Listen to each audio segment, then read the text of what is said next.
Welcome back, everybody, for another deep dive. And this time we're going to be tackling the idea of accountability, Oh, very timely. especially in relationships. But here's the twist.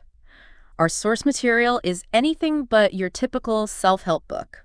We're going to be exploring excerpts from Accountability, Lovers and Haters, the Accountability Edition by author Blaize on Fire. That's a really interesting title. It is. And I think it kind of sets the tone for what we're going to be talking about today. It really does. It's the second book in a three-part series. Okay. And the author's goal is really ambitious. Mm. You know, she wants to bridge the gender divide and help people build healthy relationships. Right. Or even just, find fulfillment on their own, if that's their path. If that's the journey they choose. Exactly.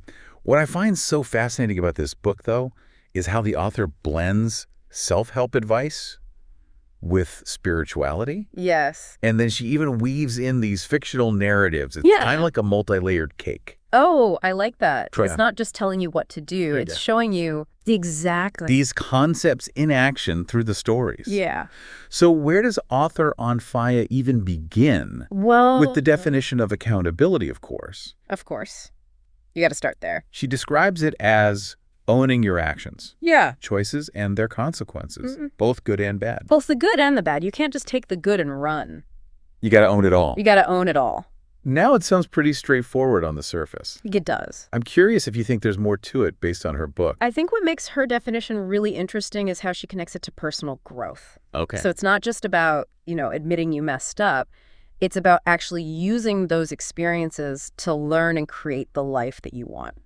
Oh. Like it's accountability as a springboard, I love their positive change. accountability as a tool, Exactly. not a burden. Yes. And speaking of tools, this book delves into some pretty unexpected territory with its focus on spirituality. Spirituality is so important for her. Yeah. Author on Fire really sees faith and a connection to a higher power as the bedrock of accountability. Yeah. She even recommends starting and ending the day with prayer and meditation, even suggesting you wake up between 3 and 5 a.m. Wow. for a dedicated spiritual time. That's a commitment. It is, I have to admit that level of commitment is impressive, Yeah, but maybe a bit beyond my current routine. that's okay. We all have our own pace. What are your thoughts on these practices, especially for those who might not subscribe to a specific faith? Even from a secular perspective, there's so much research supporting the benefits of things like mindfulness and meditation. Right. They help us to manage stress, Yep. regulate our emotions, and just become more aware of ourselves, which Mm-hmm. are really the essential ingredients, I think, for taking responsibility for our actions. So it's not necessarily about the specific rituals, Right. but the underlying intention of cultivating a more grounded and aware state of being. Exactly. It's about creating that inner foundation that allows you to face challenges with more intention. I like that. Now, author on Fire doesn't shy away from some less conventional ideas either. Oh, no, she doesn't. This book is full of surprises. For example, she explores the concept of chakras, those energy centers in the body, Yes. and even mentions using certain mantras and gemstones for balance. It sounds a little woo-woo, but does. I'm curious to hear how it all ties together. I am too. Yeah. So I'm curious, how do those elements fit into her overall framework for accountability? It's interesting how she connects these ancient spiritual practices to personal accountability. Okay. For those who aren't familiar with chakras, they're thought of as these energy centers that influence our well-being in different ways. Right. And whether you buy into that literal interpretation or not, the message, I think, really resonates with this idea of actively working towards inner peace. And balance. And balance. Which certainly can influence how we interact with the world and take responsibility for our actions. It's all connected, isn't it? It is. It's like recognizing that our internal state impacts our external choices and actively managing that energy, whether through meditation affirmations or even something like choosing calming gemstones, Right. can create a more solid foundation for accountability. Exactly. You're building that inner strength. Now, get this. Author on Fire has a distinct way of categorizing people. Oh. She divides them into Lovers, lovers and haters. Lovers and haters. What's your initial reaction to that framework? I'm intrigued. It's a bold statement for sure. It is. And I'm curious to see how she breaks down those categories and how they relate to her concept of accountability. Yeah, well, she paints a pretty clear picture. Yeah. Lovers, according to author Onfaya, approach life with a positive outlook. Okay. They tend to mind their own business, focusing on their own growth, and their actions are guided by their heart and their faith. Interesting. She even points to the biblical figure of Daniel, known for his unwavering faith and obedience. Oh, wow. As an example. Drawing on some ancient wisdom there. What? I think this raises an interesting question for you. Who are some of your personal role models when it comes to accountability? Oh, that's a good question. Whose actions inspire you to take responsibility for your own choices? I think about people who are really consistent in their actions. They say what they mean and they mean what they say. They follow through on their commitments. They walk a walk. They walk the walk. You know what I mean? And I think what stands out to me about the author's description of lovers is that emphasis on action. Yes. It's not just about what they believe. It's about how they behave, right. How they treat others, even when things get tough. It's about aligning your actions with your values. Absolutely. Which is a key aspect of accountability. 100%. Now, on the flip side, we have the haters. Author Onfaya describes them as negative, prone to gossip, and often driven by jealousy or insecurity. Oh, yeah, we all know those types. They put others down, seemingly trying to dim other people's lights instead of tending to their own. It's sad but true. Sadly, I think we've all encountered people who fit this description at some point in our lives. We have. We've all been there. I'm curious, what's your take on this hater category from a psychological perspective? It's unfortunate, but it's true. And what's interesting from a psychological standpoint is that we can actually see some common patterns playing out here. Okay. Things like projection, where someone attributed their own negative feelings or insecurities to others. Oh. Or the impact of low self-esteem on behavior. When someone feels bad about themselves, they might try to bring others down to their level. Right. So understanding these dynamics can be really helpful when you're navigating difficult relationships. It can. It's like having an extra layer of insight into why people might act the way they do. Even if their behavior isn't justifiable. Exactly. It's not about excusing bad behavior. Right. But understanding the motivations behind it can help us respond in a more effective way. And protect our own well-being. Exactly. It's about self-preservation, too. Right. It also highlights how crucial self-awareness is. Yes. For accountability.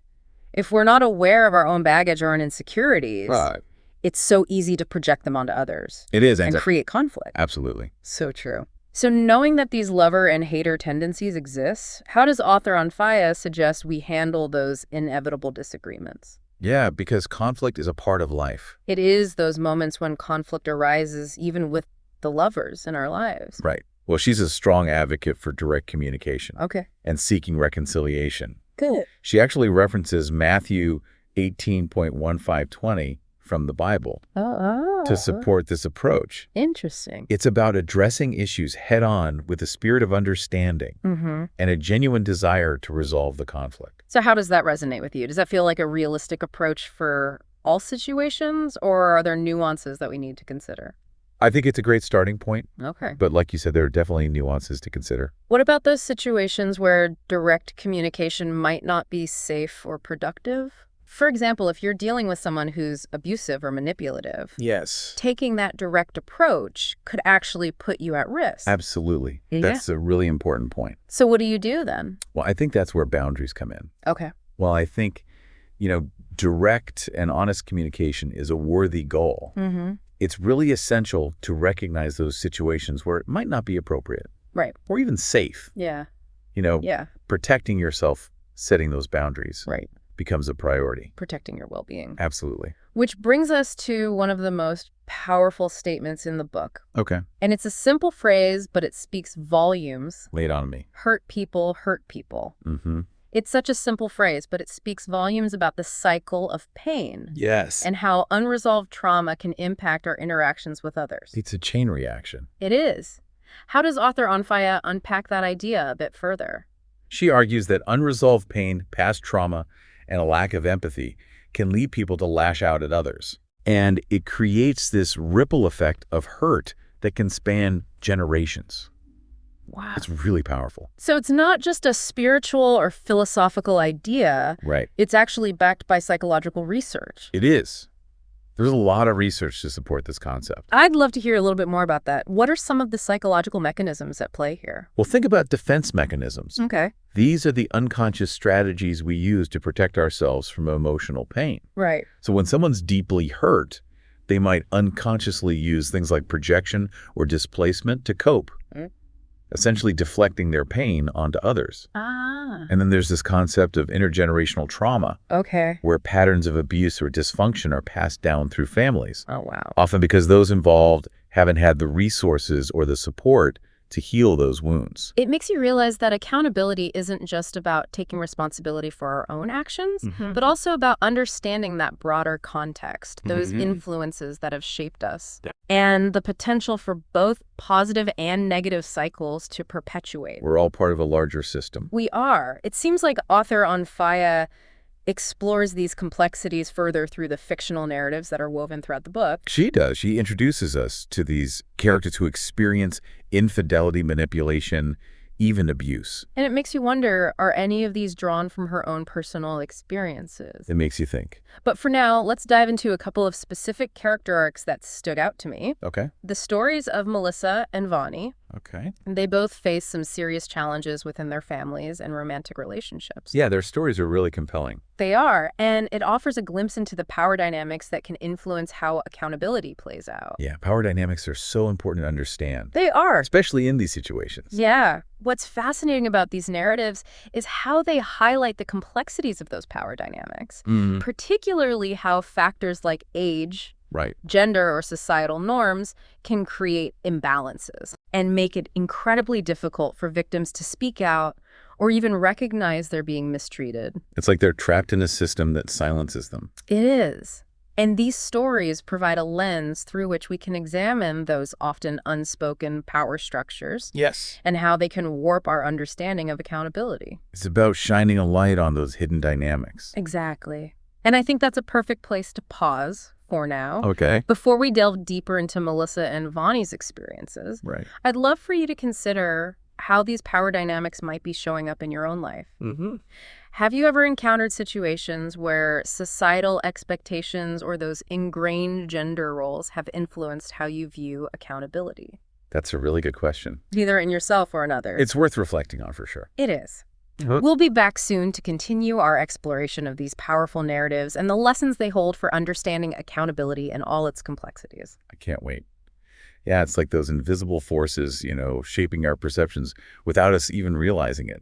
It's a good reminder to constantly kind of check our assumptions Yeah. and make sure we're holding everyone to the same standards of accountability, Right. regardless of, their gender or their social standing. Exactly.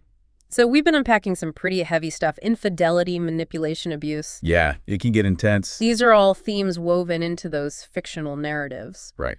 But I want to shift our focus back to accountability, Okay. particularly in the context of healing from betrayal. Mm-hmm. What insights stood out to you from author Onfaya's advice in this area?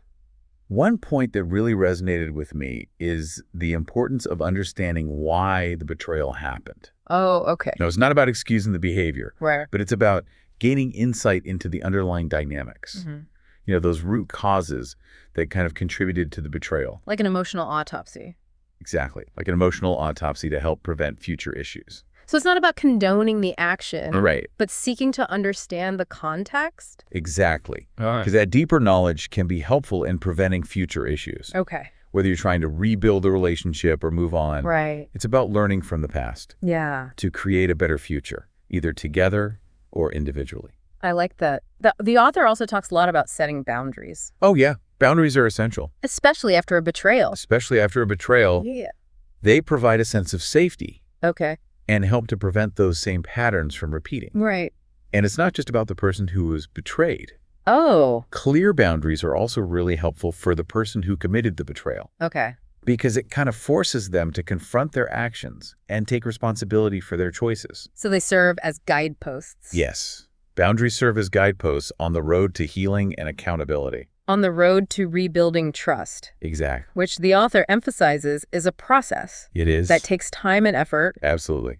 There's no quick fix. No quick fix when it comes to healing from betrayal. Rebuilding trust requires consistent actions, transparency, and, of course, accountability from both partners. It's a journey. It's a journey that requires patience, understanding, and a willingness to work through those difficult emotions. Absolutely. There will be setbacks along the way. Yeah. And it's important to approach the process with compassion for yourself and your partner. And somewhere in that process, Yeah. forgiveness might play a role too. Forgiveness is such a complex concept. It is. And the author's really careful to point out that forgiveness doesn't mean forgetting or condoning what happened. Right. It's more about releasing the hold that the betrayal has on you. Okay. Allowing yourself to move forward without being consumed by anger or resentment. Right. And that's a process that often requires time, self-reflection, and maybe even professional guidance. Speaking of self-reflection, author Anfaya also emphasizes the importance of self-healing,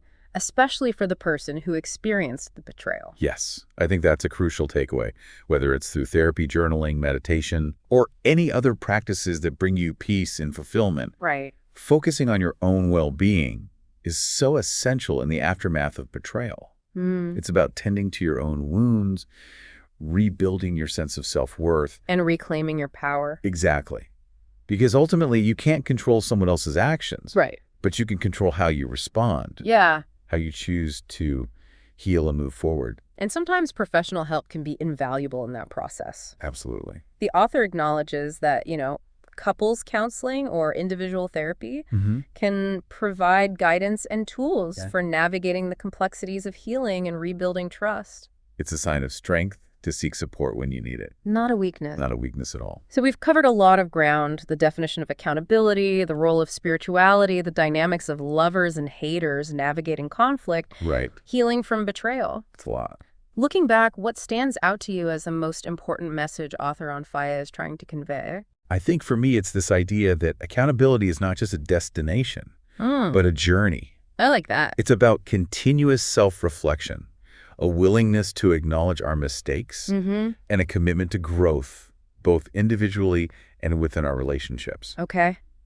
And while the author, leans heavily on a spiritual framework, Yeah. I think those core principles can be applied regardless of one's beliefs. Right. It's a universal message of taking responsibility for our choices and striving to be better. I completely agree. It's about that ongoing process of taking responsibility for our choices and using those experiences to create a better version of ourselves. And build healthier relationships. It's a lifelong endeavor. It is not a one-time fix. Not a one-time fix at all. Yeah. And to connect this back to our earlier discussion about societal expectations and gender roles, Yes. I think it's so crucial to examine how those external forces might be influencing our own journeys of accountability, Right. both the positive and the negative aspects. Yeah. Are we holding ourselves and others to fair and consistent standards regardless of gender? It's a good question. Or are we letting those ingrained biases creep into our judgments? We have to be mindful of that. We do. Yeah. Exactly. Are we truly practicing what we preach when it comes to accountability? Or are we letting those unconscious biases cloud our perceptions? That's a question worth pondering. It is. And it's something we can all continue to explore as we move forward on our own paths of accountability and self-discovery. Before we wrap up this deep dive, Okay. I have one final thought-provoking question for you. I'm ready. Given everything we've discussed today and those complex dynamics we've seen play out in these fictional narratives, do you think there's a connection between accountability and finding genuine, lasting love? Ooh. Whether it's in romantic relationships, friendships, or family bonds? That's a profound question, It is. and one I think will resonate with our listeners. It suggests that maybe accountability isn't just about acknowledging our shortcomings, Right. but also about recognizing and embracing our own worth, which in turn allows us to create space for healthier, more fulfilling connections with others. It's about showing up authentically flaws Yeah. and inviting others to do the same. It's like accountability empowers us to be our true selves. Yes. Without pretense or the need to hide our imperfections. Exactly. And in that space of vulnerability and authenticity, genuine connection becomes possible. I love that. It's about building relationships on a foundation of trust, Right. respect, and a shared commitment to growth. Yeah. That's a beautiful and powerful vision of what accountability can create in our lives. Yeah, it's like accountability really paves the way for that deeper intimacy and connection. It allows us to embrace both the joys and challenges of relationships without losing ourselves in the process.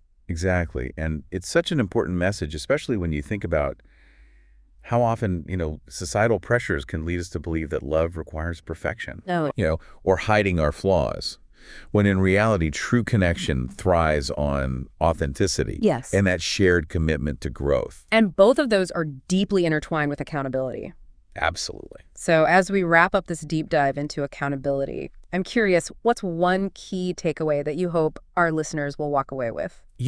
I really hope listeners will embrace the idea that accountability is an ongoing journey. Yeah. It's not a destination. It's not a one and done. It's not like you arrive and you're done. You've reached accountability mountain. It's about, those small daily choices we make. Right. Those moments where we choose to own our actions, learn from our mistakes, and just strive for better. Yeah. Not just for ourselves, but for the people around us. Right. It creates this ripple effect that can transform not just our individual lives, but, our relationships, our communities. It's powerful stuff. It really is. Yeah. It's about recognizing that accountability isn't a burden, Right. but a tool. A tool for growth. For growth, for connection, for creating a more fulfilling life. Exactly. It's about showing up for ourselves and others with honesty, compassion, and a willingness to learn and evolve.